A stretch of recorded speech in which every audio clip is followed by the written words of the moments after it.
Bonjour, je m'appelle Louise Thériault et ça me fait plaisir de vous présenter mon atelier de 2 jours sur la dépendance affective.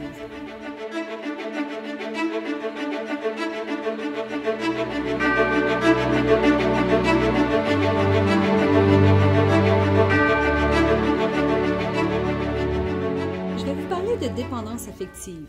Je vais vous définir en fait ce qu'est la dépendance affective parce que la dépendance affective, c'est un terme tellement galvaudé, c'est tellement mal connu. Souvent, les gens vont interpréter que de dépendre des autres, d'aimer, d'être aimé, d'avoir besoin d'être aimé, d'avoir besoin d'être connu, ça veut dire être dépendant affectif. Rien à voir. La dépendance, elle peut être saine. On a besoin des autres, on a besoin d'être en relation. C'est quand on commence à se perdre en relation que ça fait un problème. Quand on commence à nier nos besoins, quand on commence à voir que la relation est plus souvent malsaine que saine, c'est quand je suis pris dans une relation qui est plus bonne pour moi, c'est une relation qui me détruit plutôt que de me construire. C'est là que je me pose la question, est-ce que je suis en ce moment en train de me perdre?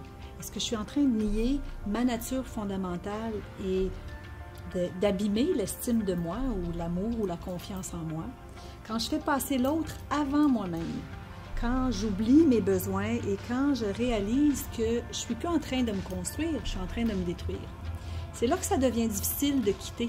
C'est là que ça devient difficile de se choisir et de trouver les moyens pour le faire et de ne pas trouver la honte derrière cet abandon de soi, devant les jugements qu'on peut recevoir des autres, devant les jugements qu'on peut porter sur soi.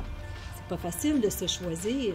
Accepter de perdre l'autre, accepter de se retrouver seul, une des grandes peurs fondamentales derrière la dépendance affective.